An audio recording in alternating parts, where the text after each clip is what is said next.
programme. I'm delighted to welcome Robert Bieber. I'm just going to read out from the newsletter because that describes better than what I can put into words exactly what he'll be talking to us about this afternoon.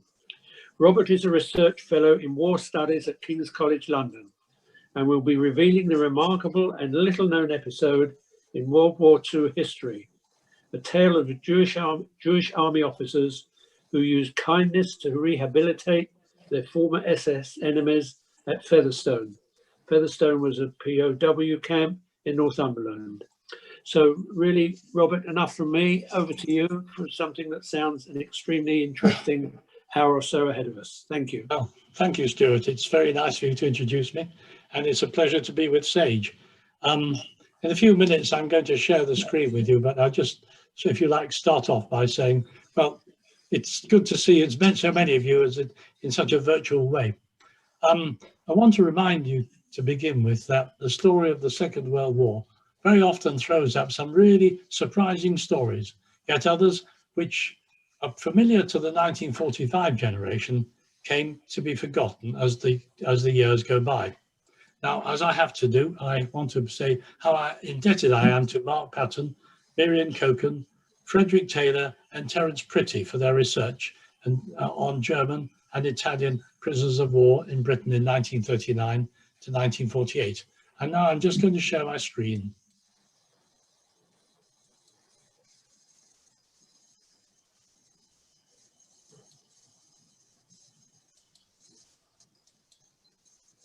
That's good. As you say, that's good. Yeah. All right. Now, I'd like you all actually to unmute yourselves because I've got a couple of questions which I'm going to answer. I will have to do that. Thank you, Ronnie. If I can. He told me to unmute. You need to unmute yourselves. Thank you. Actually, What I'm going to tell you, what I'm going to ask you, puts some of what I'm going to be saying afterwards into context. So the first question is, how many prisoner of war camps would you think there might be in the United Kingdom in September 1945? Anybody got any ideas? 20. Just shout out. 1,000. Sorry? 20. 20. I think someone said, someone said 1,000. someone said 1,000. 1,000. That's the best guess I've actually had from anybody. Actually, there's more than that. It's 1,026 precisely. And if anybody thinks I'm making it up, I have a list before me of all. Sorry, could you unmute yourself, please, Robert?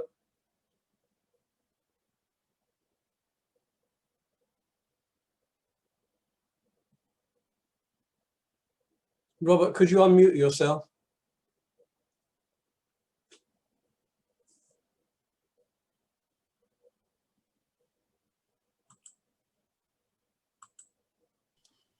Can you hear me now? Yes. I'm not quite sure how that happened. Carry on. Someone appears to be drawing on my image.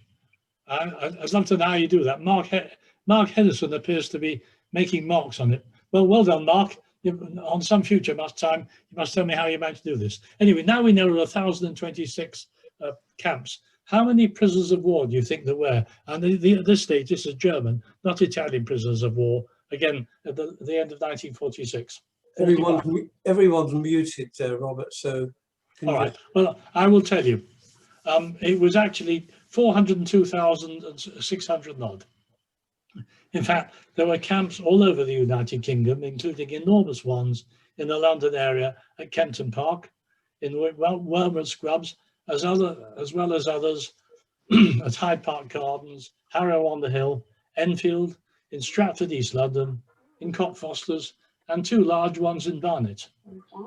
Now, I was really surprised by these numbers, and this took me to the Imperial War Museum, the National Archives, the Foreign Office records, and then to Hawkwhistle in Northumberland to look in detail at Featherstone Camp, about which I'm going to tell you some more later. The question, of course, was what was to be done with so many prisoners of war in German prisoners of war in Allied hands? Now, the Western powers were not at all sure.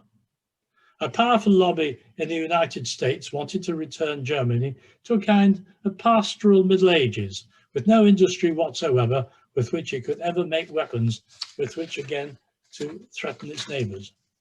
They were even less sure about what to do to punish the Nazis and find what they just looked at as good Germans to govern the country. In 1945, there were 8 million Nazi Party members, and that represented more than 10% of the surviving population. Amongst teachers, lawyers, and civil servants, that percentage was a great deal higher.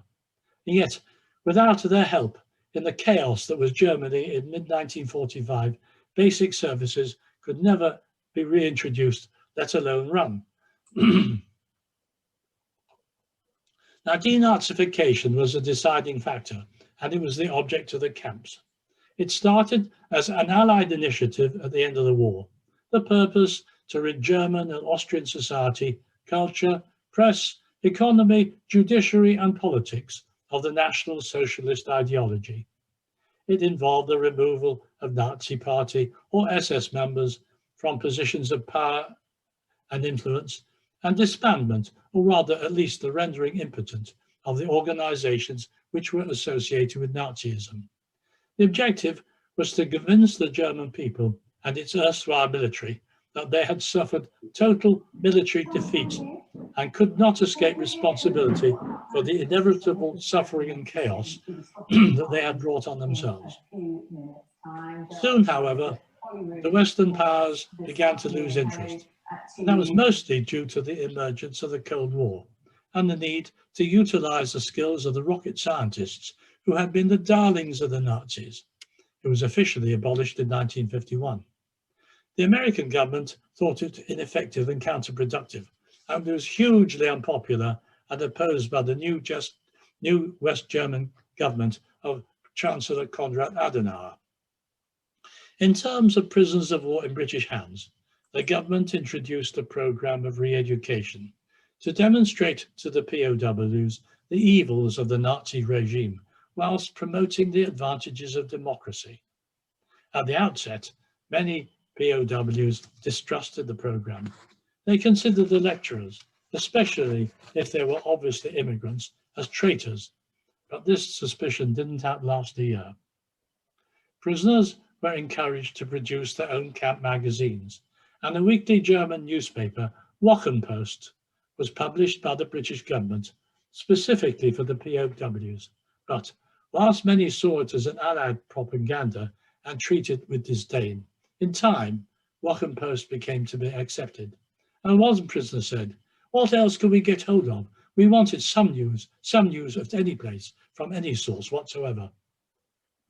Lecturers by visiting speakers were arranged with a slant to democratic institutions.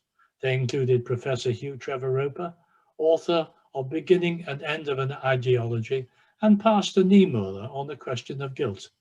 I'm sure most of you will remember that the pastor is particularly known for his poem, the opening words of which being, "First they came for the communists, and I did not speak out." Libraries, gramophone records, and film shows were introduced, all to demonstrate the principles of democracy, freedom of speech, and political and racial tolerance, as well as highlighting the economic failures of the Third Reich. Programs were in place at most camps with varying degrees of success. For some, encouragement could be imaginative. For example, at Carberton near Worksop, the commandant threatened POWs with being handed over to the Russian forces for those who hung back. Not too many did.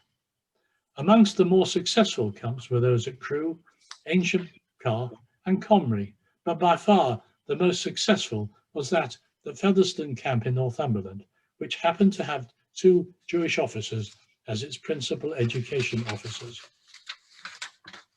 In August 1945, every prisoner of war was shown a film about the full horrors of the Holocaust, including the liberation of Belsen.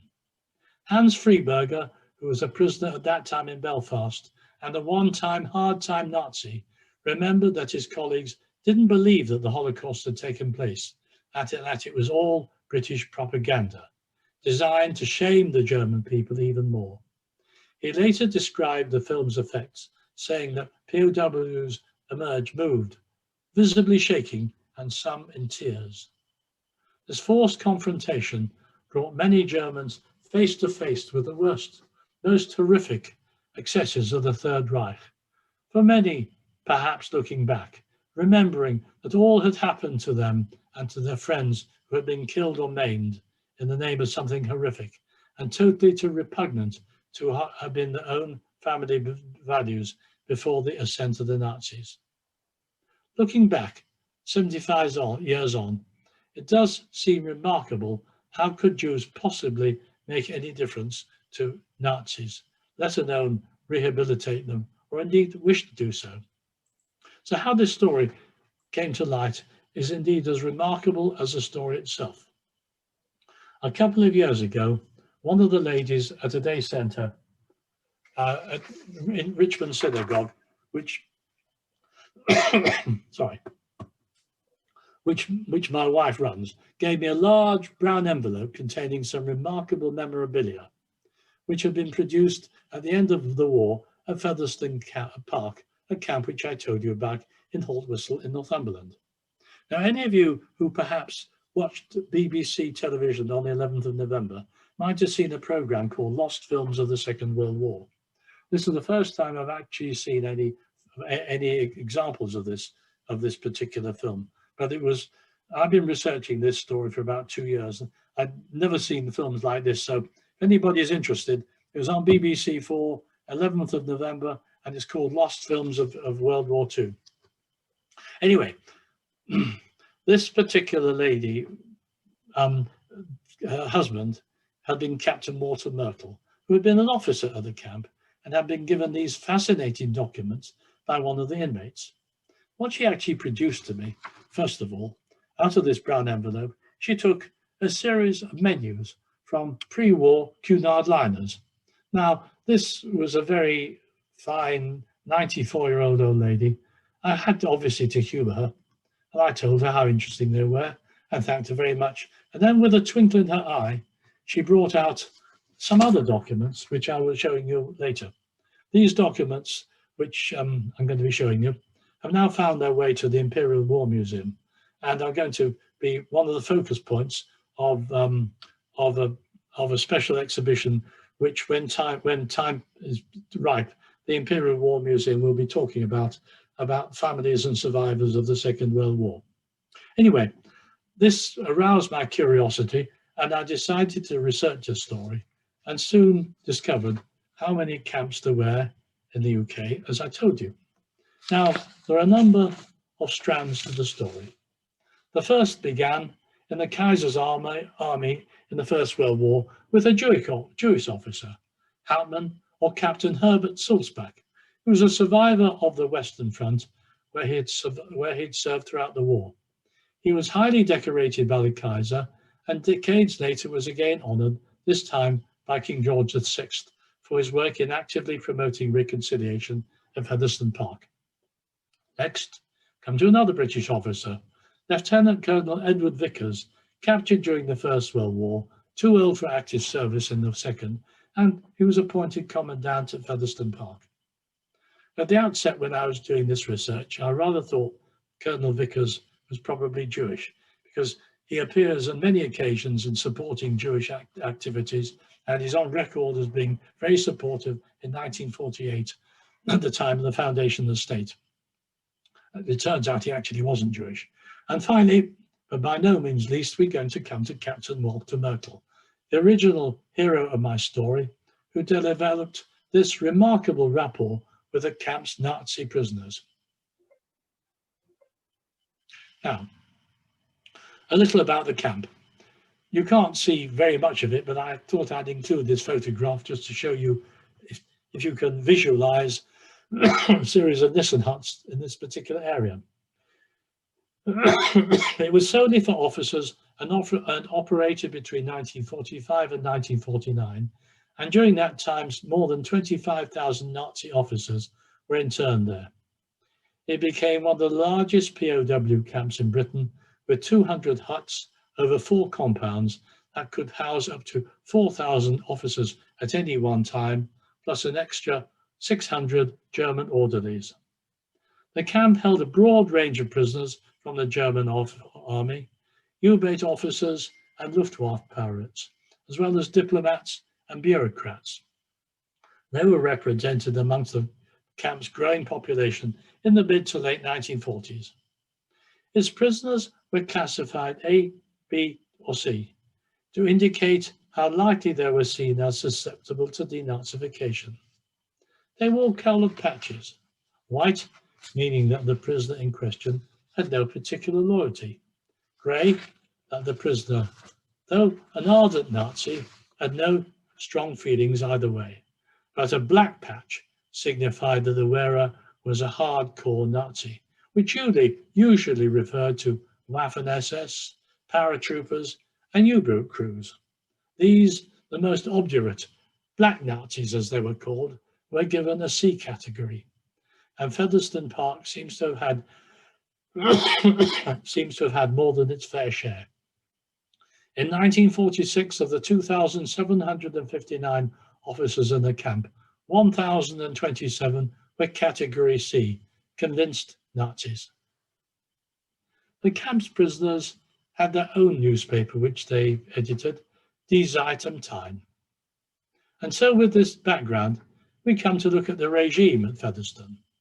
The end of the war saw a marked change. Lieutenant Colonel Vickers, who had been promoted from the ranks in the First World War, had just been appointed commandant. And this is what he said in his first address to the prisoners. "Gentlemen, in the First World War, I was in a German POW camp and was treated as a gentleman. I will therefore treat you in the same way, provided you comply with the camp's regulations and rules." In fact, he was only commandant for a relatively short time, but whilst there, he introduced radical changes to the running of the camp. His skills in the management of prisoners were soon recognized, resulting in his transfer to Berlin, where he became commandant of Spandau prison, and that at a time when, amongst others, it housed Rudolf Hess, Karl Dönitz, and Erich Raeder. He was assisted by the two Jewish officers I mentioned, Captain Walter Merkel and Captain Herbert Sulzbach. So before going into the regime of Featherstone, I want to tell you a little more about these two officers.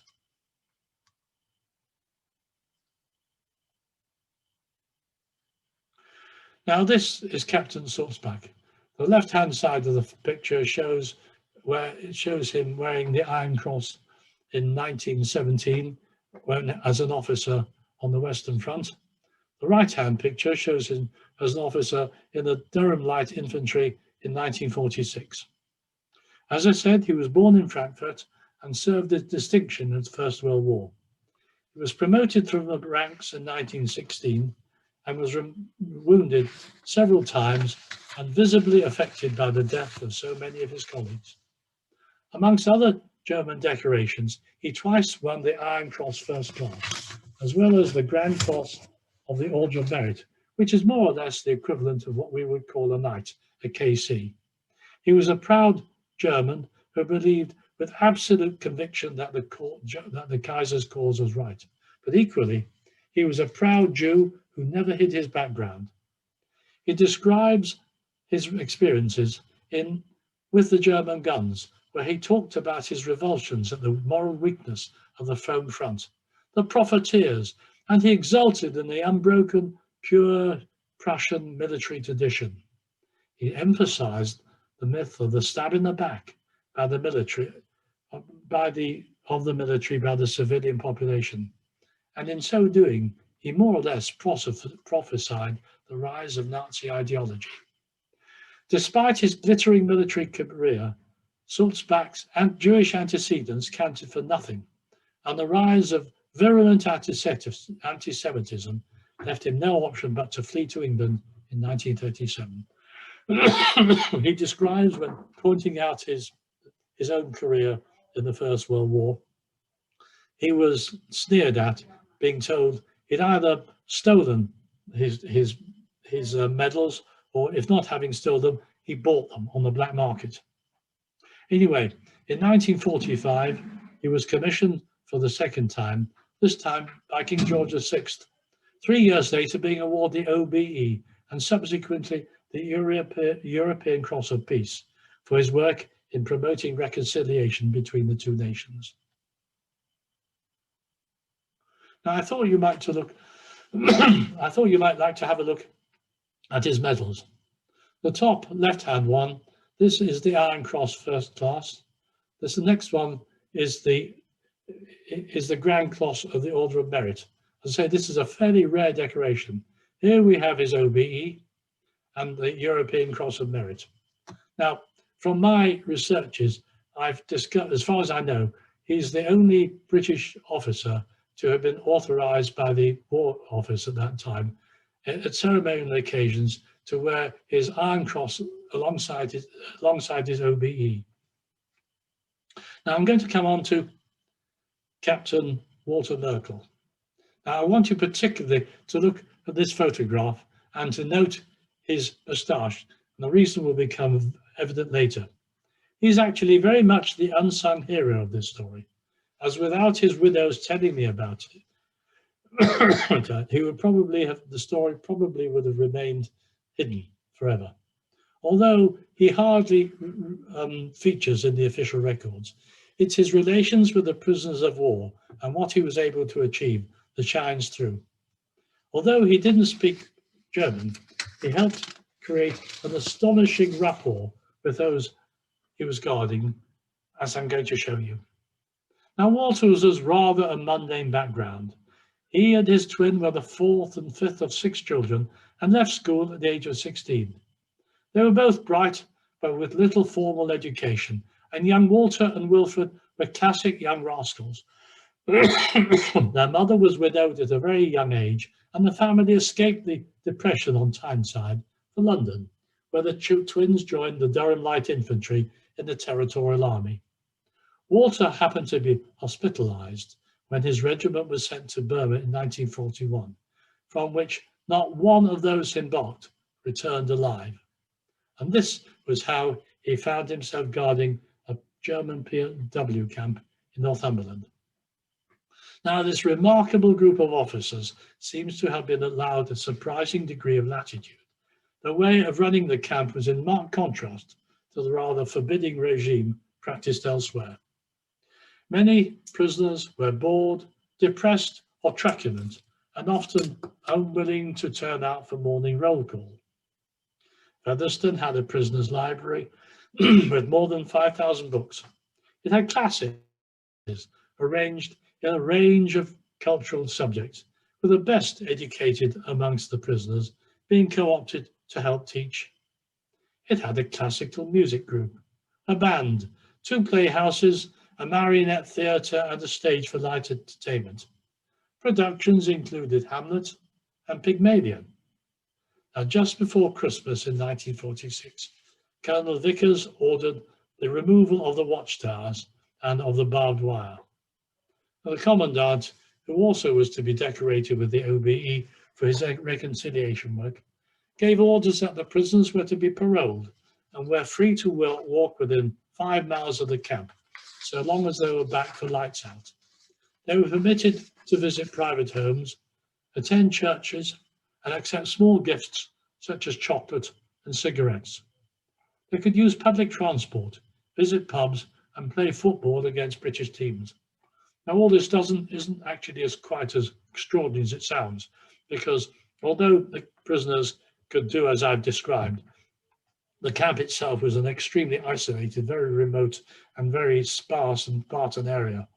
Beforehand, it had been occupied by Italian prisoners of war, who called it the camp of death because the conditions, and particularly the weather, was so appalling to them.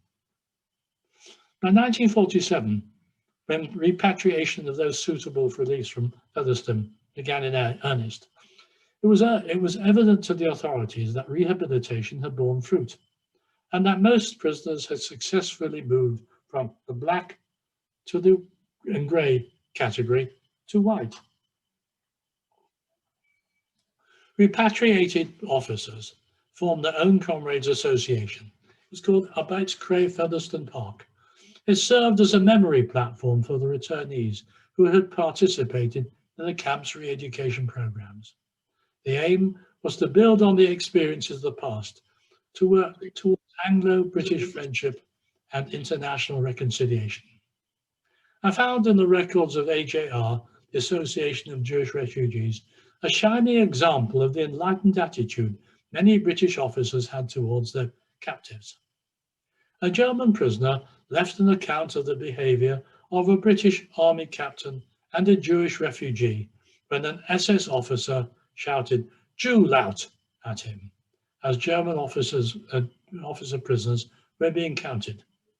Now just think for a moment what an SS captain's reaction would have been if a Jewish prisoner had shouted SS lout at him. So what did the British officer do? He calmly replied, "The Jew part is correct, the lout part is not," and carried on. Now the dignity of this officer's reaction to the racial slur exposed the Nazi and his crude dehumanization ideology to contempt, and that was apparent even amongst other Nazi prisoners. Sulzbach himself claimed in a 1948 talk on the BBC that the German POWs going home will be the best envoys for peace and understanding. Many of the several thousand officers who passed through the camp recorded moving tributes to his achievements in re-educating them towards democracy. In 1982, they laid a plaque at the campsite reading, "Captain Herbert Sulzbach, OBE, who dedicated himself to making this camp a seedbed of British-German reconciliation." So how did this re-education process work? As I've said, lectures by visiting speakers were arranged, intending to demonstrate the principles of democracy, freedom of speech, and political and racial tolerance. And I thought if I showed you some details from Foreign Office reports of officials' inspections of the camp, you get a flavour of how things fared on the ground, as you might say. Now, I want to mention that all the camps were visited by the representatives of the Foreign Office and the War Department. Featherstone actually seems to have had more than its fair share, because the staff of the War Office were interested to see how successful it was compared to some other camps. And I know that they went away and tried to introduce the same kind of technology in treatment. I'm not sure how successful it was. So just to progress. That's what I want to show. This top is a booklet which was written by the prisoners and presented to Captain Sulzbach. It tells of the really oppressive mental boredom afflicting every one of the 4,000 officers held in Featherstone Park. And this appeared in Prisoners of Britain, which was published in 1980. And in it, she talks both here and later on about conditions immediately before and after the arrival of Captain Vickers. The second part talks about Colonel Vickers, a former POW himself, who persuaded a fair proportion of his officer POWs to engage in voluntary agriculture. The experience of physical work going a long way to making captivity more tolerable, and as evidence of further progress. It would be back.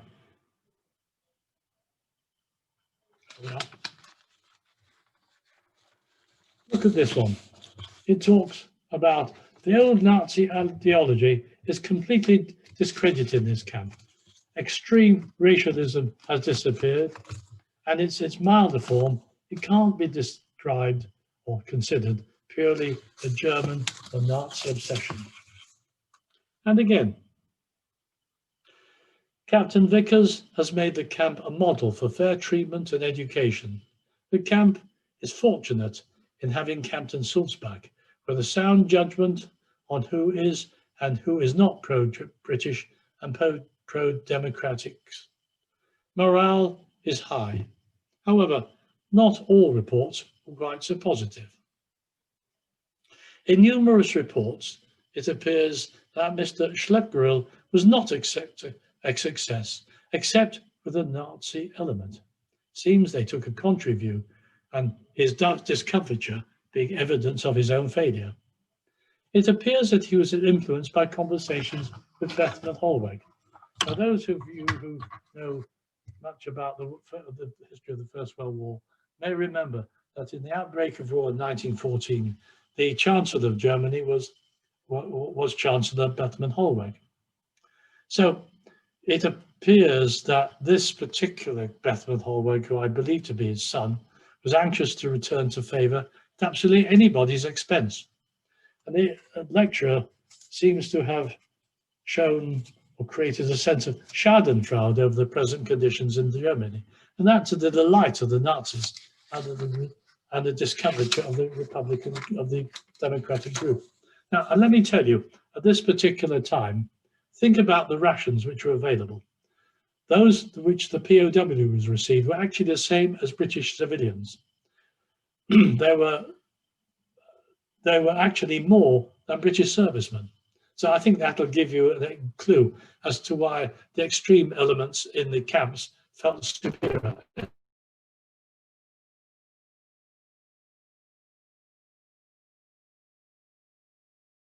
Rather than a rule. Now this one talks about Dr. Bruckner. And again, in the film which I told you about, broadcast on BBC Two, there's an interview with Dr. Bruckner describing how he had, after 5 years as a concentration camp victim, how he had been privileged, as he described it, to be able to turn the tables, as he say, demonstrate how now the Nazis have been defeated and how democracy was at work. Anyway, this particular extract talks about his lecturer having 5 years, as I said, in a concentration camp, and his lectures having left a deep impression. Goes on to say the impartial way in which Dr. Bruckner told of his experiences, without hatred, opened the eyes of his listeners.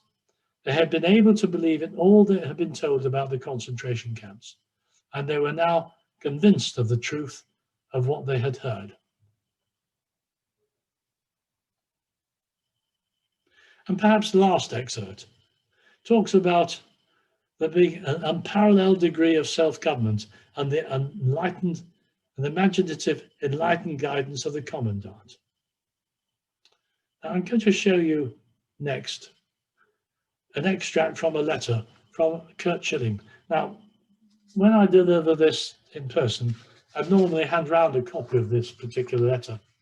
It's actually, I think, pretty difficult to read on the screen.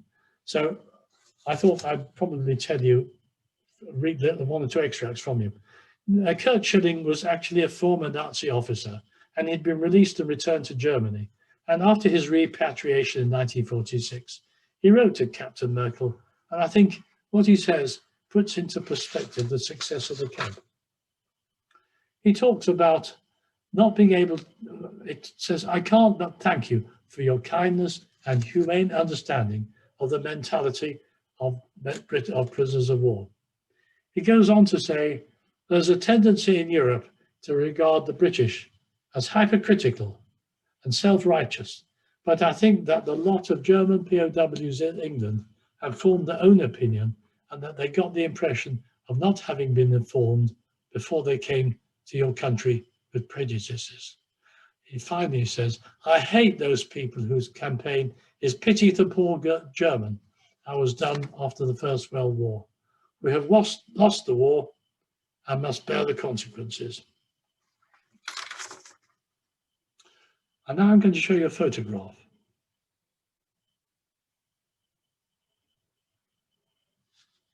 Here you have a photograph of Captain Sulzbach, as you'd imagine, in the center with a group of prisoners. The senior German officer at the camp was a General Heim. In addition to being the senior officer, he's actually a former commandant of the 14 Panzer Division, and he was captured in Normandy. Before then, he had been the commander of another Panzer Division at the time of the Russian breakout from Stalingrad. Although his was the Panzer Division, it was it was staffed mostly by Romanians who didn't have that much belief in the fight. They broke very easily, and as a result of that, Hitler actually incarcerated him. It was only after the Allied landings in 1944 that he was rehabilitated, and as I said, became commandant, became commander in Normandy. And by all accounts, he actually fought very well and bravely, and he was some of the British commanders commented that although he was a Nazi, he was a brave man. The others in the camp are Major Rosenheimer, who later became a general in the modern German army.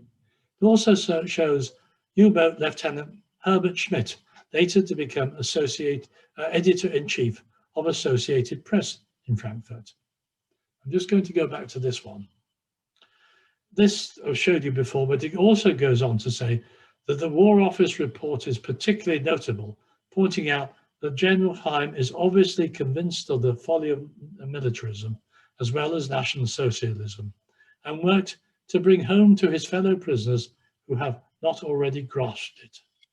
So I don't think there's any better evidence of Featherston's success in rehabilitation of its former Nazis' successful reintegration into post-war Germany.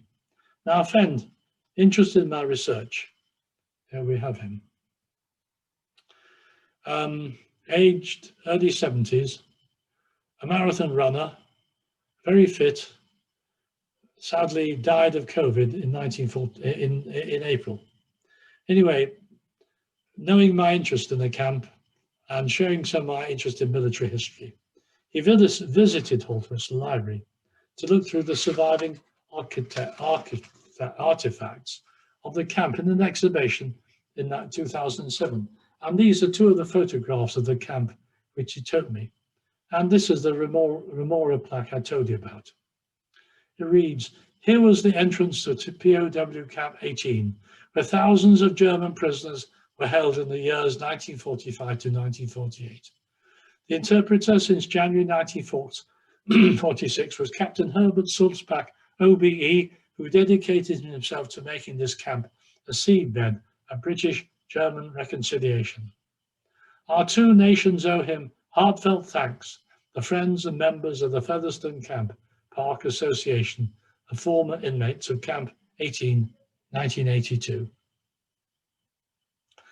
In 2007, the Cumberland and Westmont Herald published an article, Castle with a Fascinating History, in which Featherston was described as one of the 6 most successful rehabilitation camps in the country.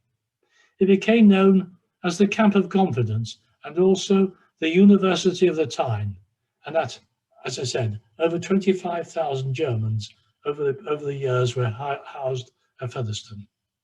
And now I'm going to go on to show you some of the images that Julie Merkel, as she then was, showed me at the day centre, as she put it, in case I might be interested. And I think you'll agree, at least I hope you'll agree, that they are remarkable and sort of provide a moving description of camp life. Here we are. This is presented to Captain and Mrs. Merkel because it was presented to them as they were about to leave for their honeymoon. So it's a prospect and a retrospect. We go on. Now remember the moustache I told you about? Here's Captain Merkel perched on the top of the lorry. He's a camp purchasing officer. And he thinks it's a bloody business. And we go on. Here he is, the camp's fire officer. Quite good caricaturists, some of these young Germans, aren't they? And this is the 2 German clerks of the prisoner of war guard camp, Ernst Kaschnert from Coburg and Ludwig Reidner from Nuremberg. Lots of paperwork. Didn't have computers then. The liaison officer, sportsman, entertainment officer, kit inspection.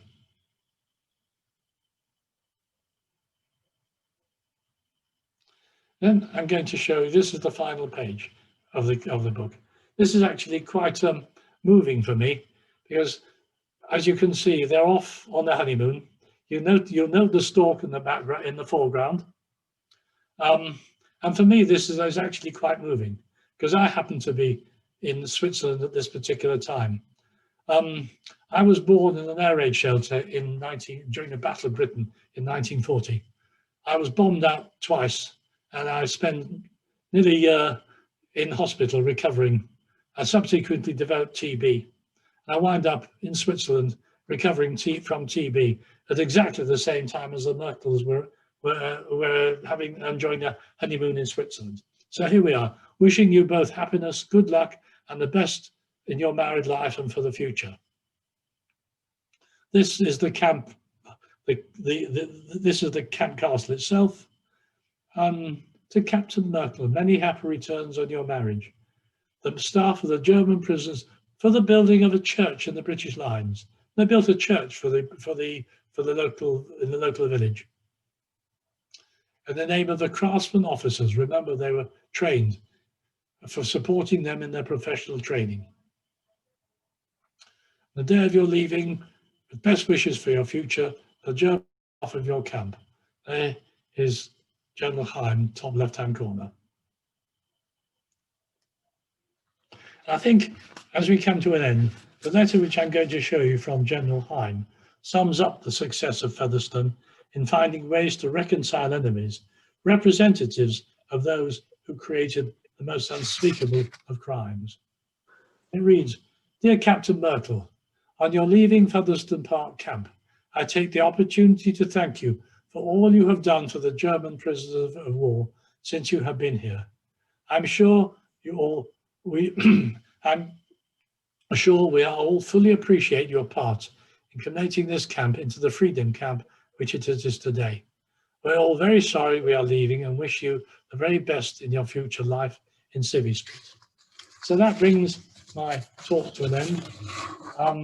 It's been a very interesting program to research, and I've learned a great deal about it. I never, when the Jewish Chronicle published an article about it about 2 years ago, and they talked about, as it was referred to in the heading to this article, the Jews who cured Nazis. Now, I don't believe you can possibly cure Nazis, but you can perhaps go somewhere towards rehabilitating them. And that's what I think Captain Sulzbach and Captain Merkel did in no small way. So, as I said, it's good to speak to you. I hope you found that interesting. And any questions, very pleased to hear from you. In the meantime, forgive me having a whistle soda, just to cheers. Robert, thank you for time. Thank you for that very interesting talk. It's probably an area that I don't know about others that certainly from my perspective have not spent any time looking at, because any time we've read books or watched films or studied things, it tends to be on the German side of things rather than on the British prisoner of war camps. I can only imagine what somebody like Dr. Bruckner experienced, having been in a camp himself for a number of years and then coming back here and facing his Nazi oppressors and wanting to think what he might want to do to those people in terms of revenge, but obviously sought to educate rather than take revenge out of them. So certainly that's quite stark for me. Okay, anybody got some questions for Robert? Just probably best to unmute yourself and just shout out who you are. Yes, I have one observation, if I may. My name is Thomas Fryman. Nice to hear from you. Please go ahead. Likewise, thank you for the talk. You mentioned Sulzbacher.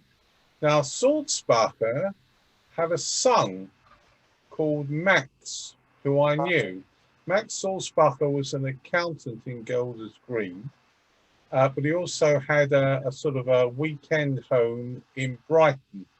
And for a time, I was visiting Rav in one of the shuls down there, and he used to come to the shul to Devon, and he was also he could lane beautifully. What was interesting was, Ronnie, do you think you could ask people to mute themselves, because we're getting a lot of feedback? Pardon?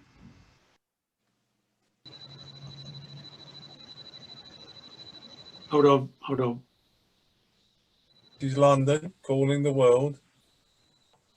Okay, go on, Shlomo, carry on now. Thank you. Sorry, can you hear me, Mr. Bieber? Clearly. Thank you. Well, that's how I'm normally heard. So I don't know where we got to, but anyway, he used to come to shore and he laned beautifully, but he still had that Teutonic approach, if you know what I mean. I do. You could hear the German in him. He was a terribly nice man. Very nice. I suspect by now he must be dead and gone, because I'm talking about something the better part of 30 years ago when I was just a spring chicken, and he already, I think, if not retired, semi-retired. But anyway, I just thought I'd throw that in as a little bit of a historic addition for you. Can I just ask, that's really interesting. Did he talk at all about his father's experiences? Not at all. But then we didn't mix socially. I saw him in Schilling, and we chatted. It's just that the name, when I realised the connection, that I thought I'd mention it. Thank you very much. Thank you for telling me about it. That's all right. The bill will follow. Any other questions for Robert? There's one thing which I'd probably just mention, because I do, well, two things actually. I do a lot of work at the National Archives, and I've actually been researching Jewish prisoners held by the Germans. It's not commonly known, but more than 30,000 Palestinian Jews fought in the British Army during the Second World War. A number of them were part of Montgomery's 8th Army in the Western Desert, and they were regarded as the toughest, most effective fighters. And they were chosen as part of the Tobruk raid. Now, the Tobruk raid actually was a complete disaster, but the Jewish prisoners were notably successful of those particular units of the British Army. The other thing I was going to talk to you about, because I do a certain amount of work in de-radicalization, and this is Islamic de-radicalization. And I've often been asked to compare and contrast the difference between Nazis and Islamic radicals. And is there any explanation? Can you draw a parallel between the two? Now, I have no evidence apart from my own experience, if you like, but I think the difference between the two is that the Nazis were in the greater part recognized themselves as having been defeated, that although they had an ideology, they didn't have a religion. And so as a result of that, it was somewhat less difficult to extract from them the worst of their excesses. With Islamic radicalization, that of course goes on irrespective of success in terms of areas of land which are conquered. It exists as a not so much a way of life, but a deep religion. So as I said, I do a certain amount of work with a couple of specialists at the UN who work with Afghan in the Afghan environment, and we have some very interesting talks about this. But I just thought I'd comment to you. I've got another question, but if anybody else wants to come in, please do so first. How many Somebody called Jasmine who wants to talk. How many prisoners of war married English women after the war? I couldn't give you a number, but far more than you would imagine.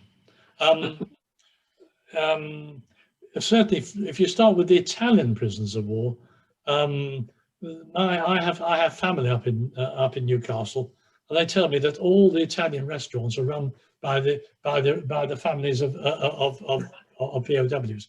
But what was very interesting, just to continue with your story, one of the reasons why the British government wanted to keep the prisoners of war in this country for as long as they did, de-radicalization being irrelevant, was there's an enormous shortage of manpower, and we had to have manpower to actually bring in the harvests, particularly as the years 1946 and 47, the winters were particularly hard. Now, because of that, a number of the Germans, because they'd not been allowed to fraternize with the the general population. But because of this, they did.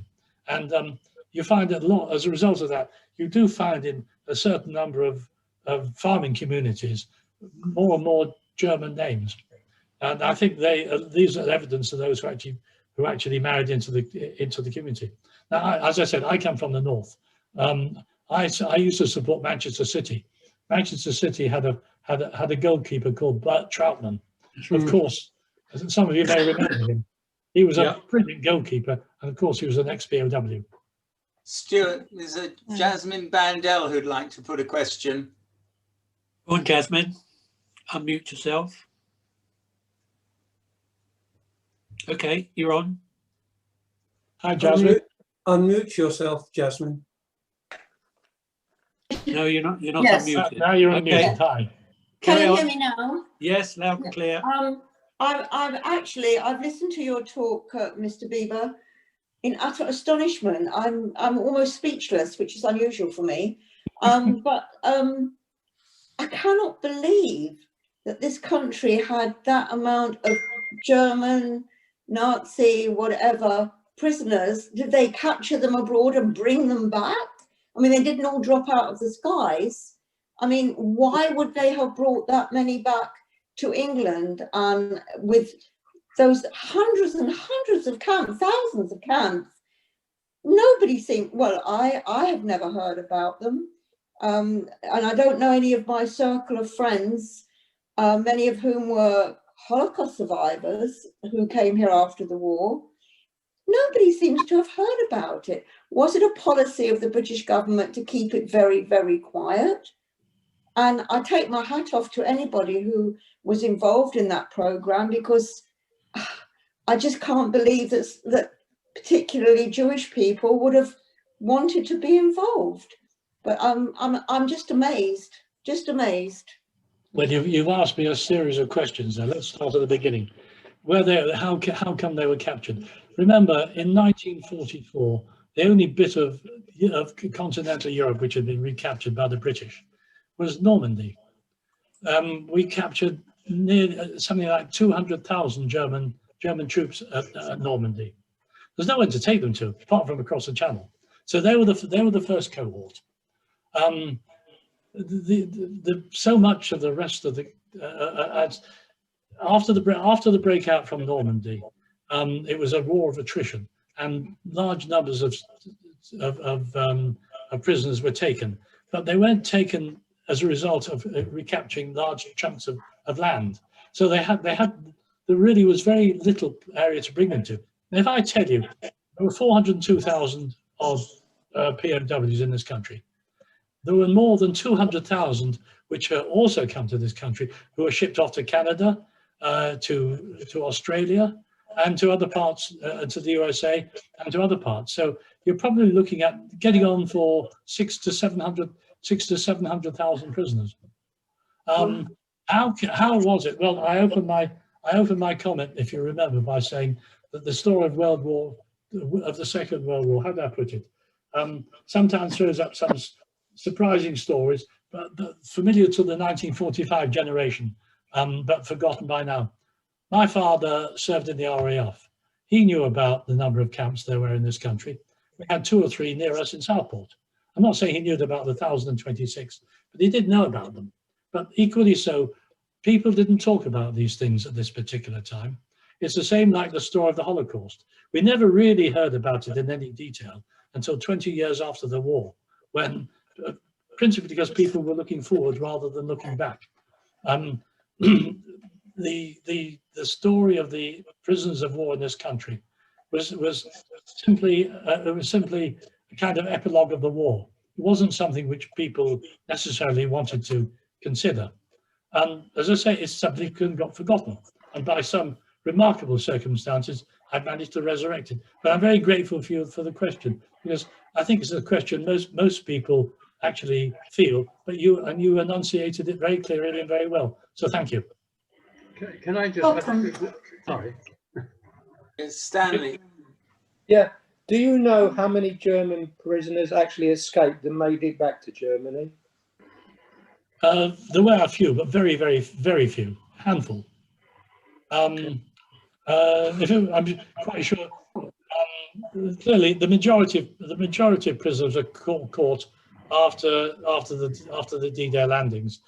There were something like 60 or 70,000 prisoners who were captured after Rommel's forces were defeated in North Africa.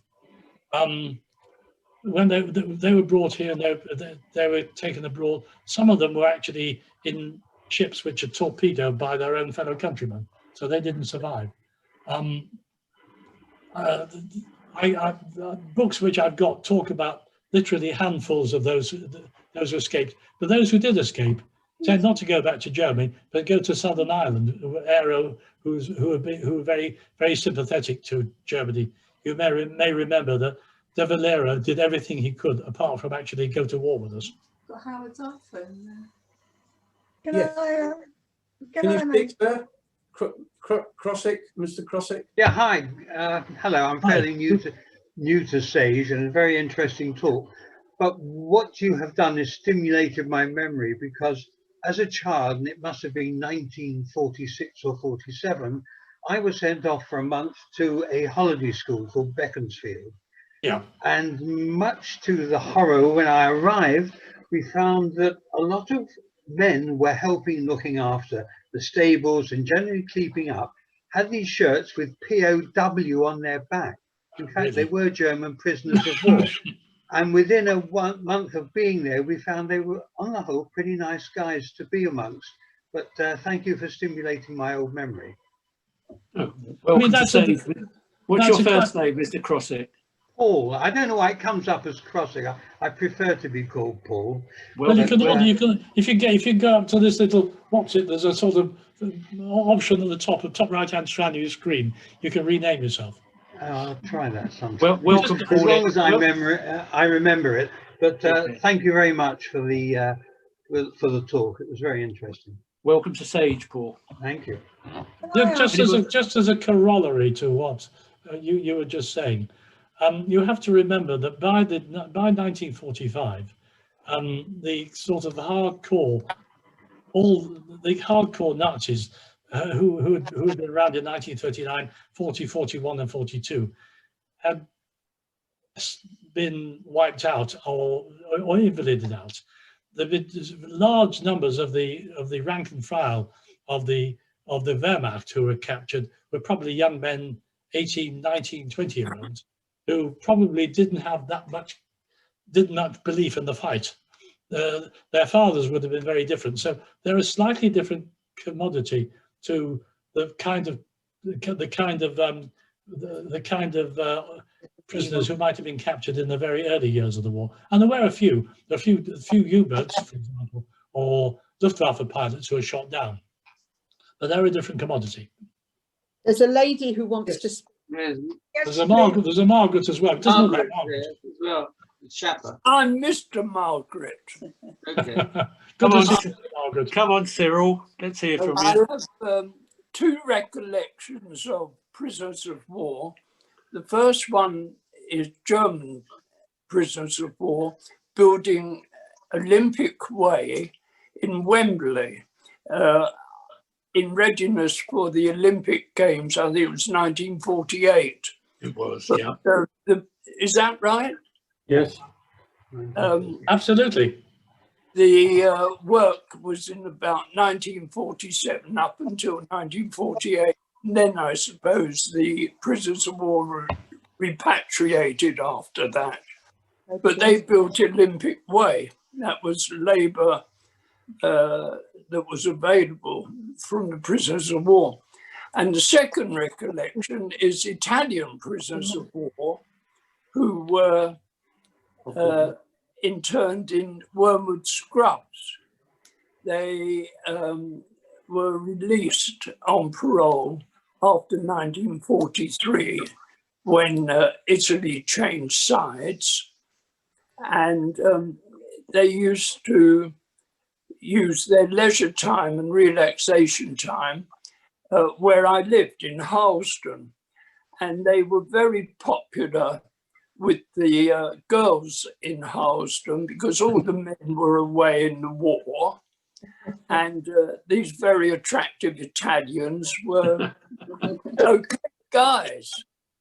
And of course, it bears out what you said about the prisoners of war marrying English girls and setting up ice cream parlors and afterwards. So that was a repercussion of Wormwood Scrubs, so to speak. Thank you very much for your lecture. It's very enlightening. Well, thank you very much for your anecdote. That was very enlightening as well. Thank you. And how Halston has changed today, eh?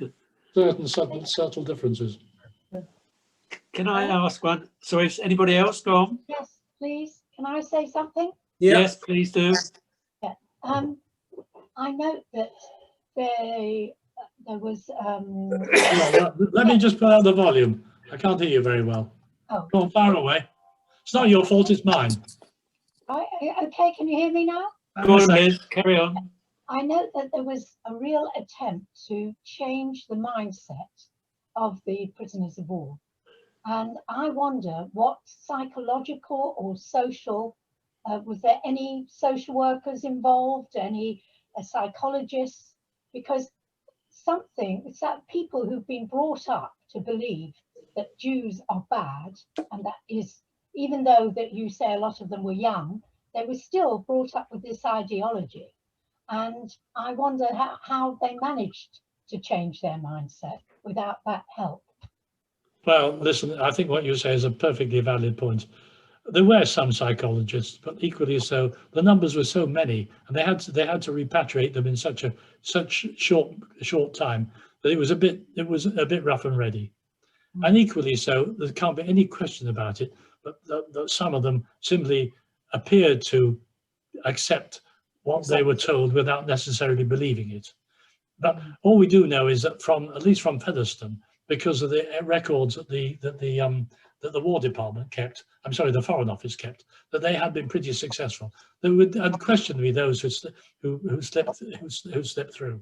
And you're quite right. How do you convince those who've been indoctrinated that Jews are vermin in such a short time that it's been completely wrong? I can only say that what people have told me, though, I mean, obviously there's no living memorial which one's able to talk to. There's no those living who can actually recite from their own experience.